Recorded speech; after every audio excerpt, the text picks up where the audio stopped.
Okay, thank you. I'm going to talk about the life cycle of a shape, or transformations between the geometric representations which are used in computer-aided design and engineering. And this is really a reflection. It's what I've learned from 3 years working at TranscenData. So let me tell you a little bit about TranscenData. You probably haven't heard of us. We're a small company based near Cambridge in the UK. And one of the main things the company does is creates a product called CADfix. So CADfix is designed for taking geometric data in from a whole range of different systems, particularly computer-aided design data, or CAD, and exporting that data to a whole range of other systems. So a lot of the work that CADfix does is from some CAD system to another CAD system, but also from design systems to computer-aided engineering systems, that's CAD to CAE, or preparing geometry for a manufacturing process, so that's computer-aided manufacture, or CAM. And so there's this whole range of possible imports and a range of possible exports as well. But perhaps more interestingly for this audience, we're also active partners in a whole range of R&D projects. And those are really targeted at developing technology for advanced transformations of those geometric models on their way from the source system to the target system. And so there's a few projects mentioned at the bottom here. And to support those projects and alongside them, we also have active collaborations with several universities. Sometimes these people build on top of CADfix, other times it's just sharing ideas or even placements. So if you're looking for a great industrial partner for your next research project, then please do come and talk to us. So my outline for today then is mainly in 3 parts. I'm going to start by talking about the kinds of shapes that we're interested in this domain of computer-aided design and engineering. And then the main body of the talk is going to be going through a whole series of geometry representations. It's going to be as much of a survey as I can manage in the time that we've got available, but it's not meant to cover absolutely everything. It's just an example set. And we'll look at that with 3 main case studies of industrial applications of these kinds of geometric transformations. And then we'll conclude very briefly just by looking to the future. So to start then, let's think about the kinds of shapes that are important here, because I know that in the geometry processing community, and I'm as guilty as anybody else, we tend to see a lot of these kind of shapes that come from the Stanford 3D scanning repository. Often triangulated and quite organic shapes. And for this talk, I really want to move away from this if we can, because our focus is more on the kinds of shapes that go into the products that we use, the vehicles that we travel in, the things that get built. Of course, some of them don't look exactly like things that we build. You know, this plane is missing its other half because there's a symmetry plane here, and we don't worry about modeling the symmetric half. But nevertheless, these have quite a different quality to some of the data that appears in a lot of academic papers. And I think part of this talk really is a bit of a plea to say, could some of the focus for future geometry processing research be targeted at some of this more industrial engineering type shape data? So given a shape that looks a little bit like that, or let's say it's a turbocharger, like the example here, we might have an idea in our heads that the life cycle of that shape, what happens to it through its existence, is that there's some designer in a design office somewhere who comes up with a concept, sits down and turns that into a CAD model, and then if they're doing a good job, maybe they send it off to an engineer in a different office who simulates the performance of that part, and then feeds back the results of that simulation to maybe refine the concept and go around the loop again.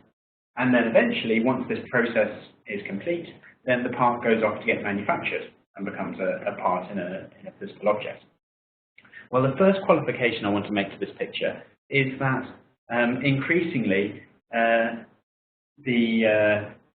people that we talk to are interested in performing automated design optimization. So there's no loop back through a human in order to refine the concepts, but the CAD model can be updated and iteratively improved based on some results without going back to a designer or an engineer. So let's think about the kinds of simulations that we might want to run on a part like this. There's a whole range, which I'm just going to introduce very briefly. Computational fluid dynamics, for example, is for simulating typically the flow of air around something like this aircraft wing from NASA. Another very important one is analyzing the stress or structural loads on a part, such as this beam. But there are others as well. For example, computational electromagnetics is interested in questions like what is the electrostatic discharge between these two vehicles as one is fueling the other? You know, the crucial question being, is there going to be a spark as that refueling happens? Because that could be quite disastrous. There are also analyses that look at the interaction of multiple bodies and maybe how a part vibrates and the impact of that vibration on the acoustic properties of that system. And then finally, I'll just mention fracture analysis, because there's this nice picture that comes from the Institute of Computational Science here in Lugano. And if you're interested in any of the physics of how all these simulations are performed, then you probably want to talk to the world leaders that are there, because really my understanding is all centered around how we get the geometry into these systems and not how the systems work. So what that means is, for a typical part that goes into you know, a car or a plane, it's not just one single simulation that we're interested in, it's a whole series. And then the next modification I want to make to this life cycle is around the kinds of geometry that go into that simulation. Because the trouble is, a CAD model, as built by the designer in the design office, is typically put together with all the detail that's needed for manufacture. So for anything that we're surrounded with and that we use, there will almost certainly have been a complete digital mock-up CAD model sitting somewhere that models every single nut and bolt and screw and every single detail that goes into that physical object. And this is typically far too much detail, far too much geometric data for a particular simulation, and so it's incredibly wasteful to try and simulate it all. So these models, the geometry serves different purposes, and CAD models usually contain far too much detail for a particular engineering analysis. So if you look at the pictures at the bottom here, if we were analyzing the structural strength of this part, for example, maybe these holes are unimportant. Some of the detail of how the fillets are constructed has been removed, faces have been joined together and so on. But if we were interested in the electromagnetic properties of this part, then any gaps or holes are much, much more important. So the unwanted detail is different for different disciplines.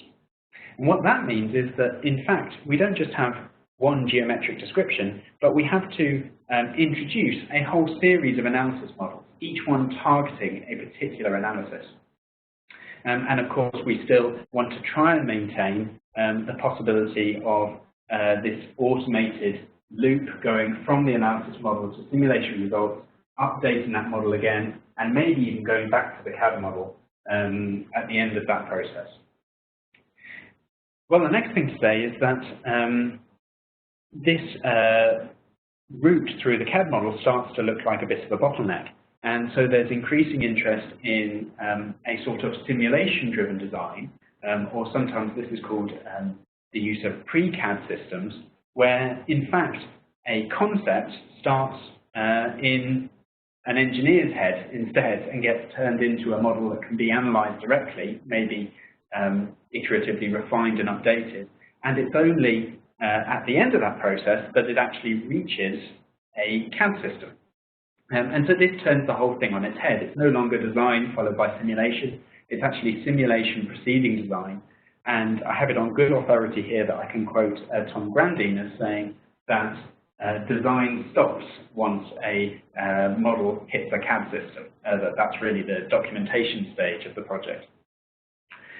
So the next thing I want to introduce is the fact that we might have other sources of geometric data. For example, we might take 3D scans of our physical parts, and we might be interested, for example, in analyzing how the part performs or the shape it takes on under different operating conditions, and we'll talk about that later.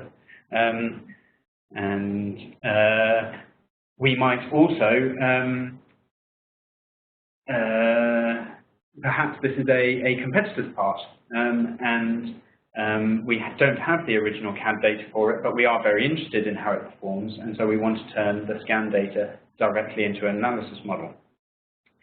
So all of that means that, in fact, we don't just have one instance of a CAD model. In fact, there are a whole series that cater for these different operating conditions or different fidelities or different recipients.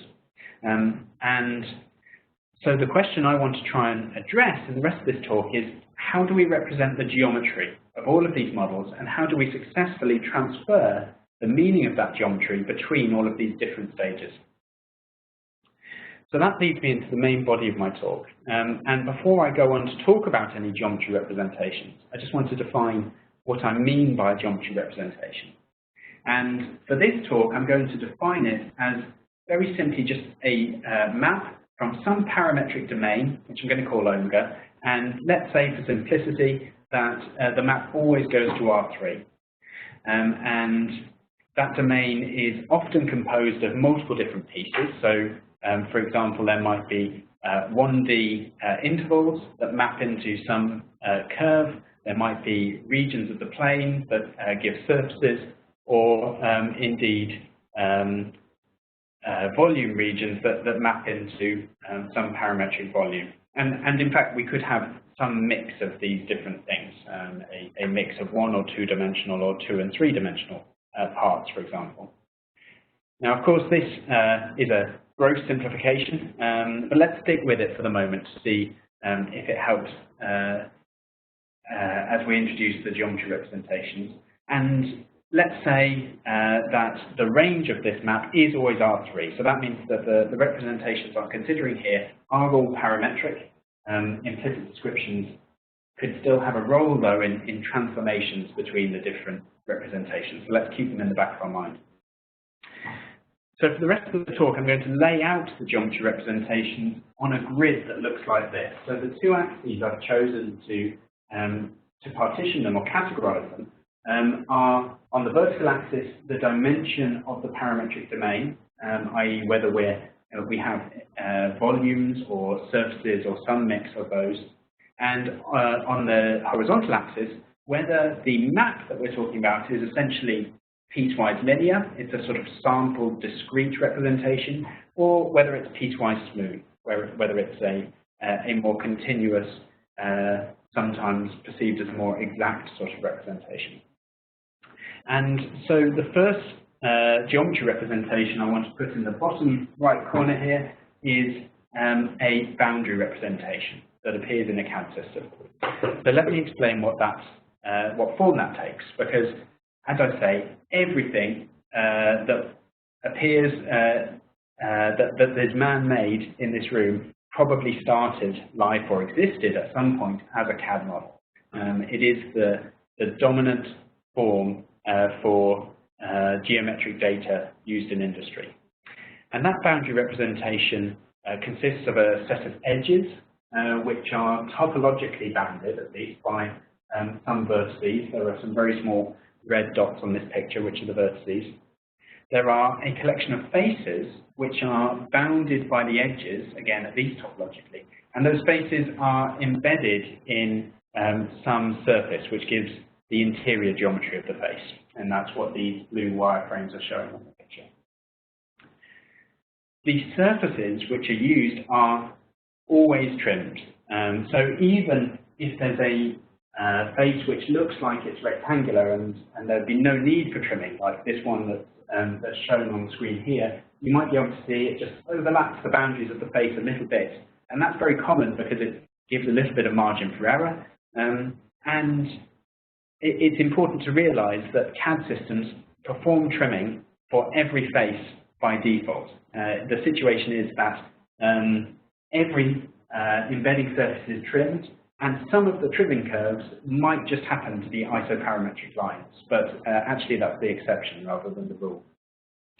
And if we want to mark out some region of space, some body, then that's simply bounded by a collection of faces. So if we look inside this, we can see there's no internal representation to this body. It's simply described by its boundary, and of course, hence BREP. Well, if we want to answer any questions at all about whether points are inside or outside a body, then really we do require a what's called a solid model. So it has this property that's topologically watertight. In other words, every edge references two other faces, its two neighbors, and so this is a sort of two-manifold representation. But these CAD models that are ubiquitous have gaps and inconsistencies. So there's an example here just on a wingtip. There's a blue embedding surface and a yellow one. And if we zoom in right at the back edge here, you might be able to see that the blue and the yellow surfaces don't actually meet up along the BREP edge. Some edges have just a gap where the embedding surface doesn't match up with the edge at the back. And so the result of all this, and of course this is a fundamental property of the intersection of two parametric surfaces, that the intersection may not even have a parametric representation. The end result is that these CAD models are not geometrically watertight. They leak, they are unable to specify exactly what the properties are down at these very, very fine tolerances. And having said that, CAD models are very successful at representing the objects that are built and used. As I said, this is the dominant representation, and it's always possible, with a little bit of fiddling around, to get these gaps as small as you like. And so what's done in practice, of course, is to get the gaps below the manufacturing tolerance. But what gives us an interesting challenge for the rest of this talk is that sometimes those gaps are large enough that they cause a problem for simulating the performance of this part in a CAE system. So to continue then, we've already talked about the fact that if we want to analyze one of these CAD models, we have to do some kind of simplification to transform it into something that's suitable for that target analysis. So I'm going to call that an analysis BREP. And as I add things to this diagram, we'll have arrows that represent the transformations between these representations. And at the top you can see when I use a black arrow, I'm going to mean a transformation that can be essentially automated. And so as a sort of industry standard routine kind of operation, whereas I'll use orange arrows to mean transformations that are either require manual work or where an automated transformation is not yet routine, where that transformation is still under development. So in this case, really, if we want to get back from one of these defeatured, simplified BREPs to a full CAD model, then that's a manual process. So there's a large amount of man effort invested in updating CAD models with the results of some kind of analysis. So our goal then, if we want to perform any of the analyses that we were talking about in the first part of the talk, we've got to move from the bottom right region of this slide, where we've got a smooth boundary representation, and we want to move up to the top left. And we're moving up to the top left because all of the analyses that we talked about are properties of the volume. They need to be solved on a volume representation, not merely on the boundary. We need to move over to the left-hand side of the diagram because all of those analyses use, at their core, they use finite elements. So they use some discrete representation that is used to solve some PDE. And we can do that, of course, because we can take our boundary representation, we can use surface meshing, which is a completely standard operation and very routine. And from that triangle mesh that results, it's a discrete object, we can use, for example, Delaunay meshing to get a TEP mesh. And again, this is an easy operation to perform. And we can use that TEP mesh to perform our analysis. So it sort of looks like our task is done. But I'd like to, one thing first is to say that if we've got a triangle surface mesh, then we might also be interested in creating a quad dominant mesh, which has slightly different properties. And there's been a lot of research in the academic community recently on this kind of quadrangulation, and those tools also work very well, very successful. Okay, so I'd like to delve in now and say, why isn't that the end of the story? And it isn't the end for a variety of reasons, but I'd like to use this example of fan blade off testing to explain some of the challenges that come from trying to use TEP meshes for analysis. Now, fan blade off testing is a sort of safety certification that has to be performed by the manufacturers of engines for jet aircraft. This jet engine has a turbofan on its entry. There are a series of fan blades which are made of titanium. They're, a good meter long or so, and they weigh quite a few kilos. And in operation, the engine spins that blade at tens of thousands of revolutions per minute. Now, there's one particular kind of catastrophic failure where the turbine blade becomes detached from the core of the engine. This can happen, for example, if the engine is struck by a bird. And in that situation, it is absolutely crucial that the fan blade is not allowed to exit the engine casing. You can imagine the kind of damage that a high-speed flying lump of titanium could do to the plane if it is allowed to continue on its path through, say, the fuel tank or your seat. So this test is performed in order to ensure that if a fan blade comes detached, it is contained by the engine casing. So let me show you what the test looks like. Here's one in operation. And you can see there's a coloured blade spinning round, and there's an explosive charge that's being placed at the base of that blade. And when the testers are ready and the high-speed cameras are all primed to capture what's going on, then the explosive charge is detonated, and the blade starts flying out, is no longer attached to the center of the engine, and this test has passed because the blade didn't exit the engine casing. So the engine is, of course, completely destroyed by that operation, but the blade didn't risk any of the surrounding infrastructure or the vehicle that was carrying this engine. So let's think about the properties of this particular test. Of course, in order to perform that physical test, we've completely destroyed a multi-million-pound jet engine. And so if we can help it at all, we want to be absolutely certain that we only have to do that once. And that means that if we want to simulate this system, then it's important that that simulation is as accurate as possible. But also think about the physics that we talked about as that fan blade starts heading out and is no longer attached to the core of the engine. The speed and the collisions that you have to simulate as it collides with other parts of the engine, and gradually, the kilos of titanium are chewed up by the whole working of the engine. If we're going to simulate that at all, then we need a simulation that's as efficient as possible. And some of TranscenData's customers I know run these kinds of simulations for the whole engine on clusters with hundreds of cores, and they are able to simulate 5 to 7 milliseconds of real time per day. So for a test of the duration that we just saw, simulation takes weeks or even months. So if we want these two properties for our simulation, first of all, let's think about accuracy.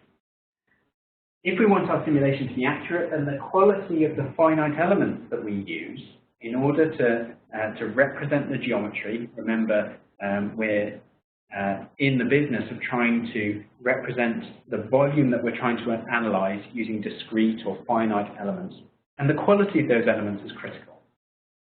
And the number of criteria that those elements have to satisfy are complex and overlapping. For example, if the analysis uses some kind of implicit solver, then it's important to avoid any small angles because those cause poor conditioning for the matrix that has to be inverted or factorized.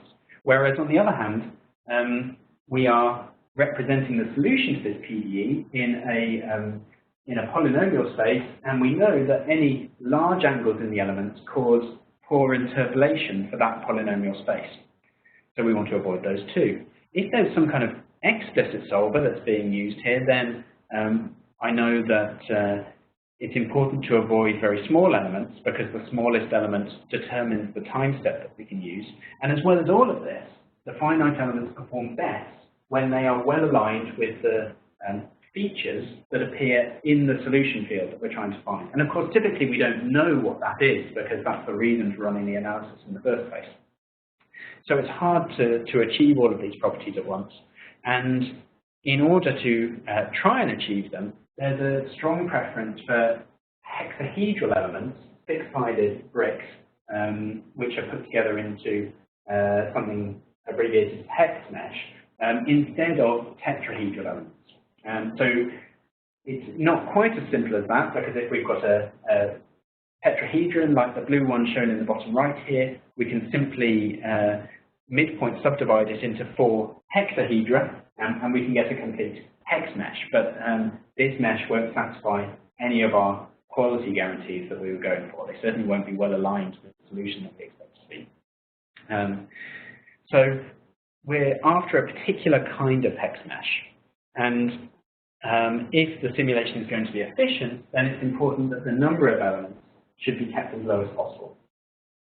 And so we were involved in a project called Crescendo, which showed that you can run this kind of simulation on a very dense tent mesh. You can achieve the accuracy you need that way, but it's very inefficient. And in fact, for this example, I think I've heard that a tent mesh, you typically pay a factor of about 10 over a well-designed hex mesh, and that's partly because of the poorer accuracy that you get from the tetrahedral mesh, and it's partly because you have to use more tetrahedra in order to represent the same volume. So if you instead use a sparse tent mesh, then of course you can get the efficiency that you need, or you can at least perform the simulation in a timely manner, but you don't get the accuracy to perform this kind of really high-performance simulation. And so the companies that are involved in trying to assess whether their engines will pass this test find that it's economical to spend weeks or even months preparing an analysis model to create something that looks more like this, a structured hex-dominant mesh where the hexahedra are well aligned with the features that we expect to see. And this kind of mesh can be both accurate and efficient. And of course, if you're going to save a factor of 10 on a simulation that runs for months, then you're making the difference between actually having the simulation results by the time you need to run the fan blade off test and them being far too late and being not useful at all. So this is really the goal, this kind of structured hex-dominant mesh for these particular kinds of high-performance simulations. They are also discrete volume representations, very much like tent mesh, but have these better properties. And if we want to find one of those hex or hex-dominant meshes, then the state-of-the-art really involves a process of manually blocking or subdividing the analysis domain. So starting from a BREP, it is someone's task to subdivide the domain into 6-sided regions, which creates what's called a multi-block decomposition. And each of those 6-sided regions can then be it's straightforward to fill them with hexahedral mesh in a process called mapped meshing. But the manual effort that goes into creating these block decompositions is very expensive, and of course we would like to avoid that kind of time spent on that blocking if we can. So another route that's been explored, perhaps by some people here, is to extend some of the ideas that have been used for these quadrangulation methods to, instead of using cross fields, to use frame fields in a volume and to perform hex meshing from some kind of boundary description, like a triangle mesh. But again, those methods, although there's been some good work recently, this sort of hex meshing problem has essentially been an open research problem for many, many years, and it's very difficult to get right, particularly for the kinds of engineering shapes with the properties that we're talking about here. So what else could we do? Well, we could compromise on the kind of alignment that we see, and this is something that is a popular choice for many types of analysis. Let me explain what I mean by an unstructured mesh, and I'll just show you this slide from a survey of mesh generation. So this is essentially a whole series of meshing algorithms where it's a categorization where each level is a way of achieving the thing that's described in the level above. This survey was performed in 2005, so the picture probably looks even more complex now. But let me take away most of this because we're not interested in much of it. And we can start to see some of the things that we've talked about already. So mapped meshing on the far left as a way of creating structured hex mesh for simple bodies, or using multi-block decompositions in order to split a domain up into regions that can be map meshed. On the unstructured side, on the right-hand side here, we talked about the Norn meshing as a way of creating a pet mesh. And I just wanted to mention as one particular example among many, this sort of grid-based algorithm for creating unstructured hex meshes, because it ties into something that we're going to talk about later. So something that I think we find is popular is to use a Cartesian grid, maybe with some kind of local refinement, which is just adapted or fitted or projected onto the boundary of the domain we're trying to analyze. And we could view this as an approximate implicitization using a distance transform. Let me explain what I mean here using a paper from a Cambridge academic called Bill Dawes, who's interested in turbo machinery. In this picture, we've got the boundary of a domain we're trying to analyze, and you can see there's an octree that's being imposed around this object, and the octree gets finer as it approaches the boundary of the domain. And we can annotate each node of that octree with a distance, and not only a distance, but a sign to say whether we are inside or outside the domain that we're trying to analyze. And what that means is that we get this kind of external only mesh as a byproduct of the octree refinement, simply by throwing away all the cells that appear, say, inside the object. And what it also means is that we've represented by this process a distance field. So this is, the picture is slightly clipped for the purpose of seeing what's going on, but there's an implicit description here of the source geometry, and one way of seeing that it's an implicit description is to take its zero level set, and we end up with something similar to what we started with. So by performing this distance transform using an octree, we almost sort of get an unstructured hex mesh as a byproduct. This is very robust. It can be performed as a sort of routine operation. The trouble is that the worst elements in this mesh tend to appear at the boundary of the domain, which in many cases is the most critical area, which is where we want the simulation to perform best. So it's a bit of a shame that that's where we've got the element of worst quality. And there's also the fact that the quality of this mesh depends on the part's orientation in the grid. So you rotate the part with respect to the grid, and you'll get a mesh of a very different quality. So this still isn't quite what we want, but nevertheless, this distance transform seems to tell us something interesting about how we extend information of the geometry from its boundary into the region that we're trying to analyze, into the volume. Okay, so if we return to this categorization from the survey that I showed you before, the next thing I'd like to introduce is this little box at the bottom here called medial object, because this is a way that's been proposed of automatically performing the geometry decomposition that is currently done by hand. Let me tell you a bit more about what I mean by a medial object. So first I need to explain a medial axis transform. And the medial axis is defined as the set of points. In each of these pictures, it's the purple points that have at least two closest points on a curve or surface. And that means that every point on the medial axis has an associated radius, so the radius of these disks or these spheres. And you can define this in various different ways. You could describe it as the locus of those maximally inscribed disks as they roll around inside this domain, or you could describe it as the local maxima of the distance transform that we just saw. But in theory, this transform can be inverted to reconstruct the curve or surface that we started with. So it's a very rich description, sometimes called a skeletonization of a particular region of space. And the software built by TranscenData, I mentioned, it's called CADfix. It has algorithms to compute this medial axis transform either for 2D faces or for 3D bodies.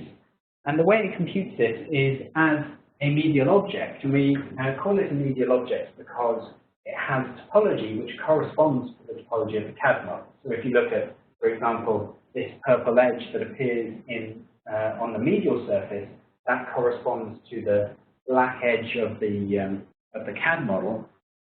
And there are also touching sites that link entities on the medial object with regions on the CAD model. So you know how the two interrelate, and that's actually why the topology is reflected.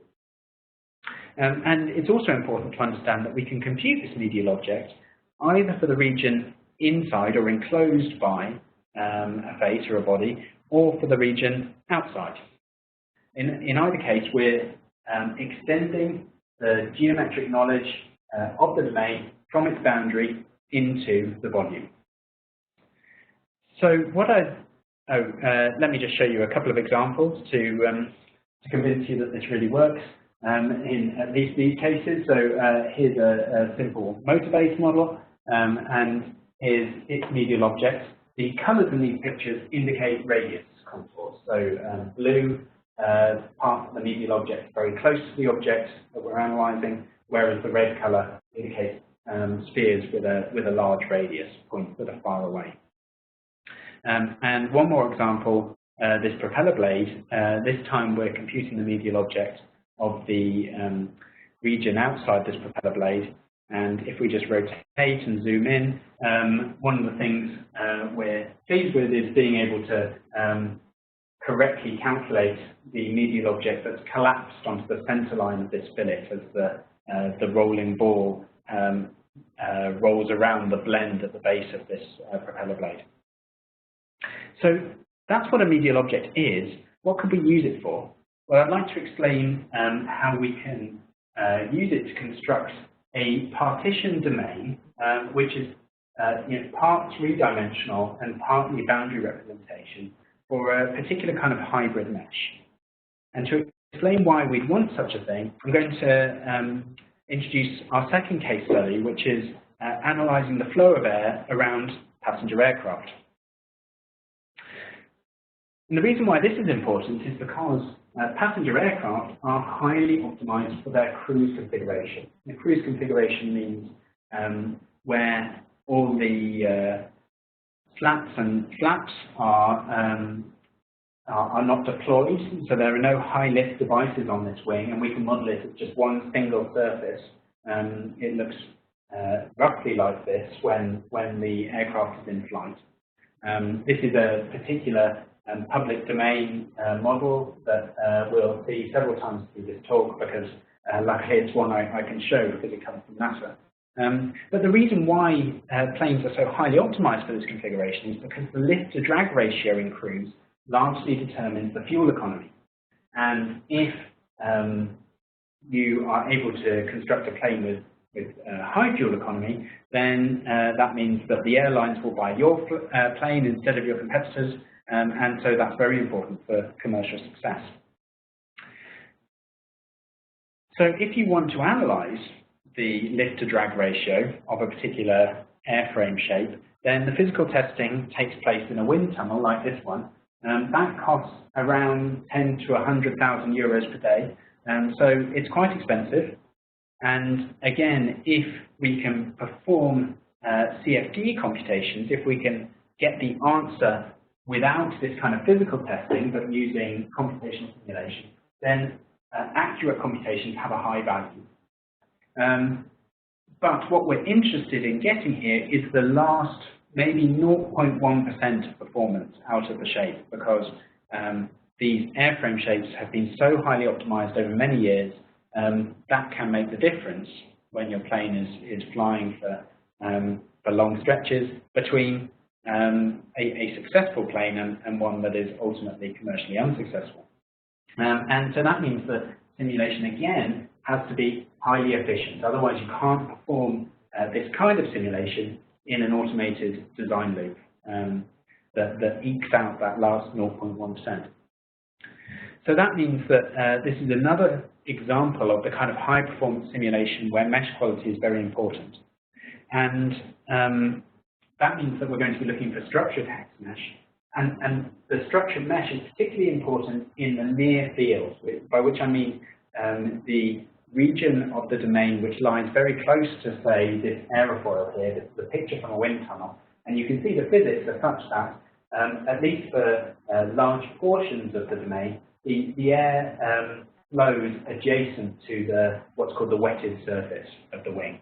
And so capturing the behavior in that boundary layer is very important. You can also see there are some regions where the flow becomes unstructured, and there structured mesh is actually not quite so crucial.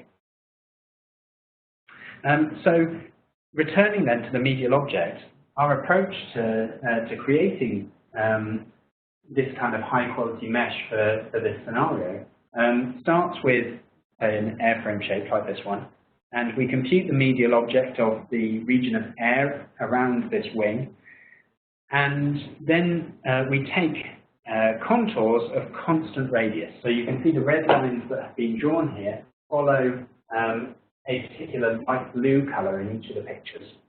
And then by just using those contours, what these give us now are the intersection line as both the fuselage and the wing are offset outwards. This red line tells us where they collide. So this is now a way of performing an exact offset of the aircraft shape. And having achieved that offset, it looks roughly like this. It has these kind of cylindrical and spherical cap regions shown in blue, and the partitioning algorithm squares those off to construct six-sided regions instead, for two reasons actually. One is that we can, of course, fill them with hex mesh. These are now suitable for mapped meshing in the same way that we described earlier, but also because there's a shear layer of the flow coming off the back of this wing, and so the quality of the mesh is again important in capturing that shear layer. So what I'd like to do now is just switch and give a quick demo of this for a real model. It's the NASA model that I mentioned before, and you can see here the medial object. We've got the radius contours again as before, and the medial object is capturing what's going on around this horizontal tail plane and around the wing. If we zoom in to the back of the nacelle here. You can see the complex interaction as the medial object exits the nacelle and transitions round to underneath the wing and around what's called the pylon here that connects the wing to the nacelle. So I'll just switch to one different display before showing you this demo, and then I'll hit the button to perform the partitioning. So what we're looking at here now instead are, it's not radius anymore, these are contours of subtended angle. So the blue color here show regions where the touching points, where the medial sphere touches the geometry, subtend a very small angle, whereas red color indicates places where the touching sites are very far apart on the object. And so what you can see as the pylon here meets the nacelle is that there's quite a sharp angle at the back, and then as we move further forward, the join between the pylon and the nacelle becomes almost flat. And so if I just turn off a couple of elements of the display here, then you can see that one of the things our partitioning does is to manage that transition, change the topology of the partitions so that the structured mesh has the properties that we want in those two different regions. And you can see that partitioning was quite fast and successful on this particular model, although this is something we're still working on. And so, given this partitioning, we can then fill each of the component parts with mesh. So structured mesh in that near field where it's crucial to have the structured mesh, and the far field, the rest of the domain, then has a boundary representation and can be filled with unstructured mesh, in this case, TET mesh. And even though this might be slightly counterintuitive, the majority of the mesh elements actually lie in this structured boundary layer, because the refinement of the mesh, as we get very, very close down to the surface of the aircraft, the mesh gets very fine to capture the physics of what's going on in that boundary layer. So what that means is this gives us, in that particular scenario, a way of achieving this kind of structured hex-dominant mesh by first computing a medial object, and that's something that TranscenData are working on, but wouldn't be a routine operation that's used in industry just yet. But then from there, it's straightforward to use a hybrid meshing approach to get to a high-quality mesh that gives both efficiency and accuracy. And in fact, the medial object is quite flexible. We can use it for a totally different context, and this was in the context of a European project called Vivace. And the context here is that we often need to analyze the stress or load on parts which have some kind of thin shell regions, where the dynamics are essentially shell-like rather than volume-based. And so if we've got this particular analysis model, then we can compute a medial object, and you can see that large parts of that medial object have now constant color for the radius, because the ball is rolling around between these inside these shell regions where the two walls are very close together. And that allows us to automatically partition this solid into thin and thick regions. So now we've got some red thick regions which really need a volume analysis, and the green shell regions which we can simulate just using 2D mesh. And the result is that this kind of mixed dimension mesh, mixed 2 and 3D, can be much more efficient without sacrificing any of the accuracy that we need.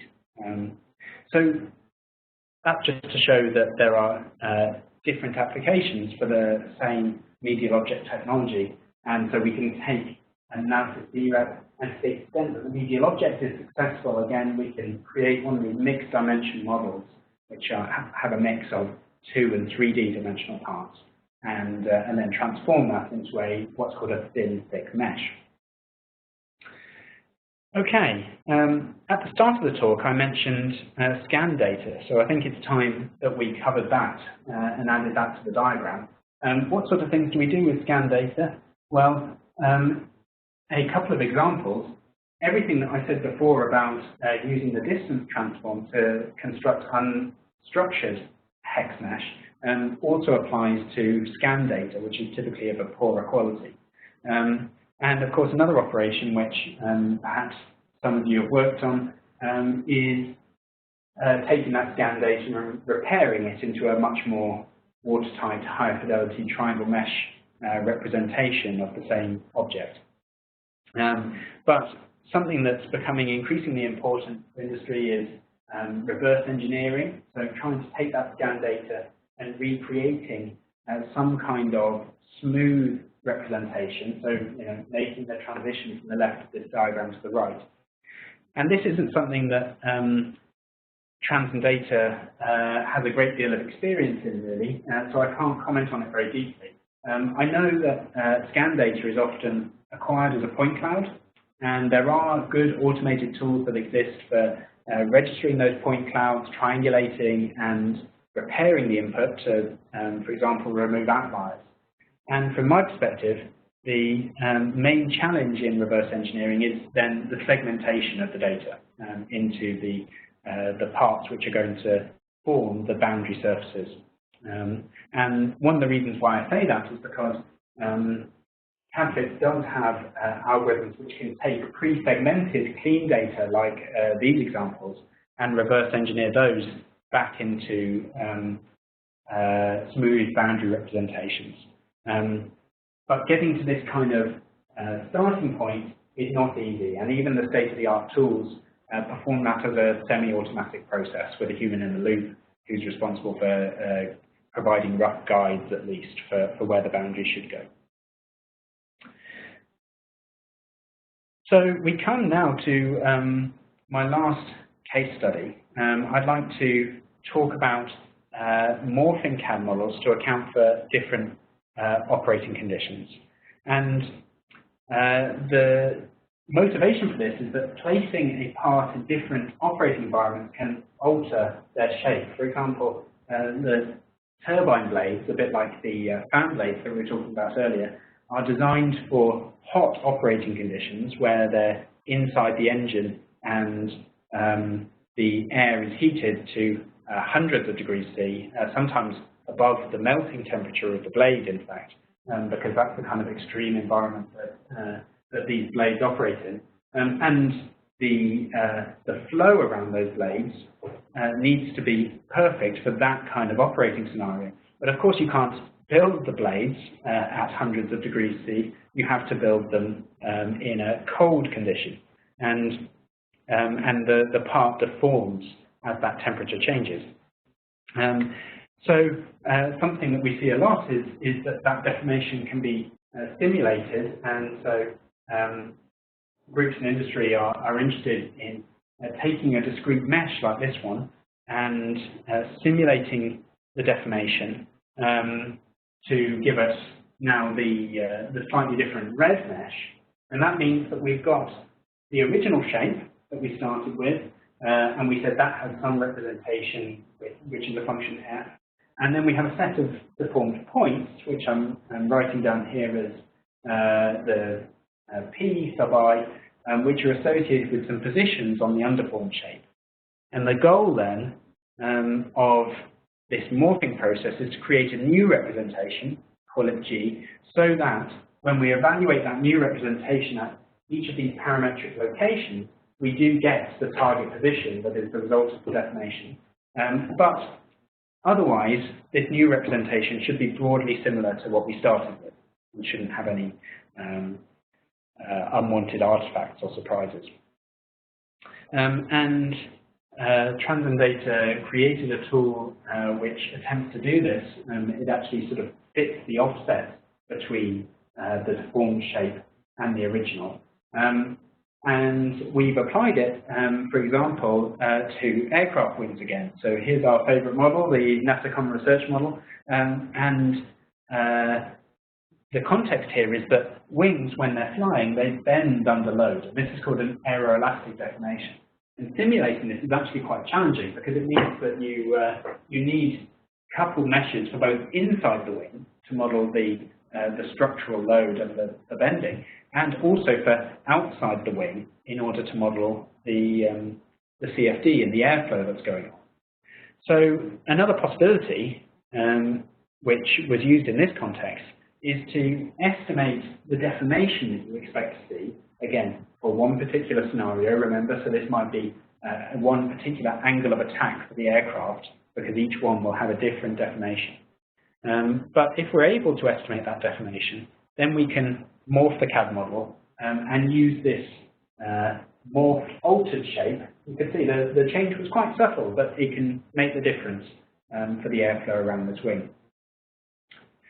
Okay, so what we've just been talking about then is taking a triangle mesh, simulating some kind of deformation on it, or perhaps the deformation comes from somewhere else. It might come from a volume mesh, in which case we can extract the skin of, let's say, a tent mesh to construct our triangle mesh, or it might have come, of course, from a structured hex mesh, in which case we can extract the skin and simply split the quads, for example, to give us back a triangle mesh. And so this tool, which is still under development, but is being used quite successfully, can get us back to an analysis model, a boundary representation. So I think that's the last example I wanted to give of current geometry representation. So let's turn our attention now and think a bit more about the future. And the first thing I wanted to mention was subdivision surfaces. Some of you might know, quite close to my own heart. And the great thing about subdivision surfaces, of course, is that they can provide smooth, geometrically watertight models. So we don't have the gaps and inconsistencies that are present in the industry standard CAD VREPs. But the reality is that their use is currently limited to, at best, it's limited to certain categories of design. So you might be surprised to see subdivision surfaces in the future representations part of this talk. After all, they've been used in the animation industry for decades. But TranscenData see these kind of models relatively rarely, really, and this is not actually representative of an aircraft model we would expect to see from our customers, because it's more of an animation type model.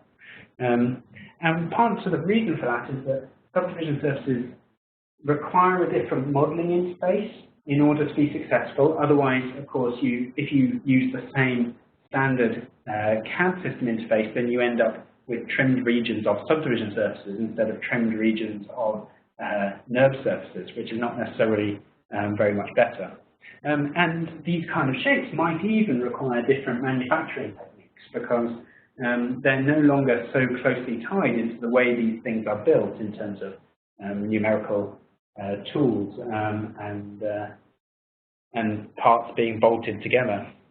So although it's true that CAD systems do all provide separate user interfaces for this kind of modeling, they tend to exist outside of the main system. So there's a particular, there are some examples here. There's Imagine and Shape for CATIA, there's Realize Shape for NX, there's Freestyle for Creo.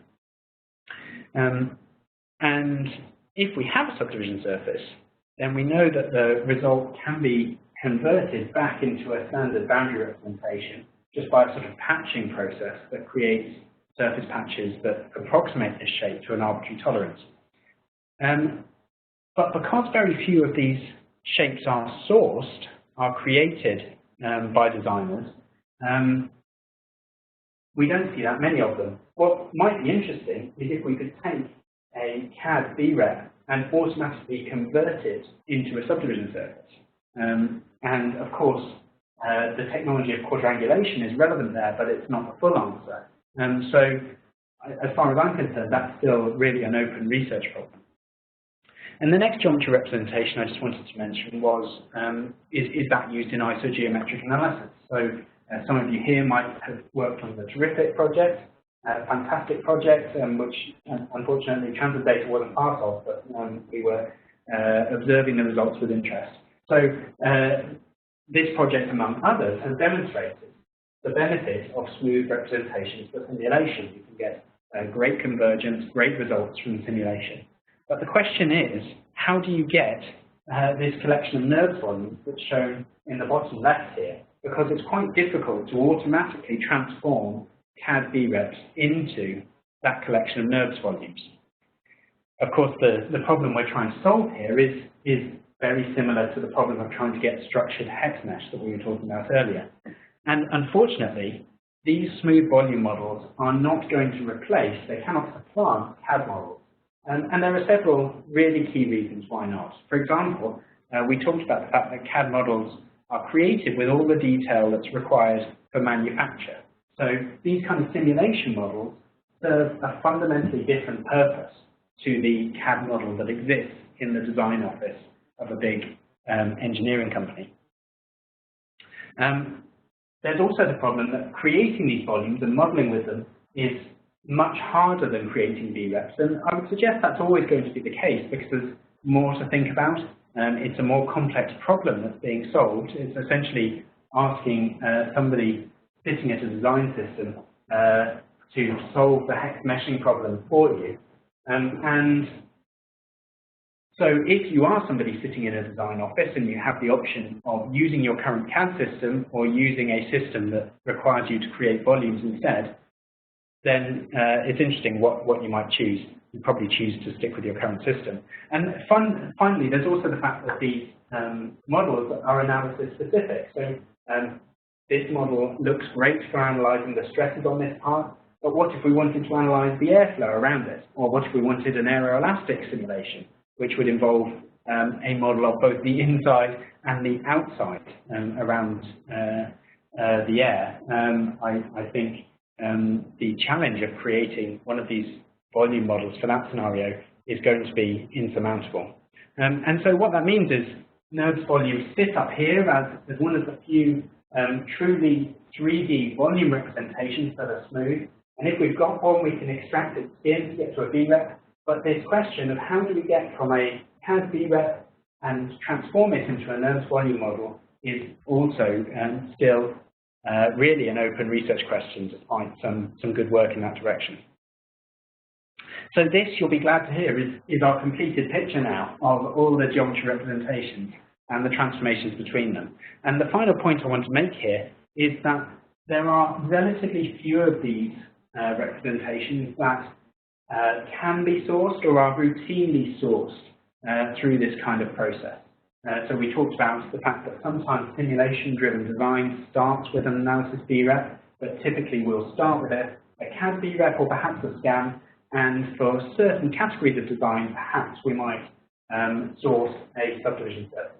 But all the rest of these representations are derived for a particular purpose. They have to be transformed into that representation using some kind of process, whether it be manual and expensive or whether it be automated. So my conclusion then is to say that the shapes we find in engineering have a pretty complex life cycle. And maybe a little bit like this life cycle of a butterfly, there are different forms to fulfill different purposes in the life cycle. And just like the butterfly wants to make it to adulthood and survive that process, the crucial question for these engineering shapes is, can they survive the transitions from their source with the modeling intent of the person who built that model still intact?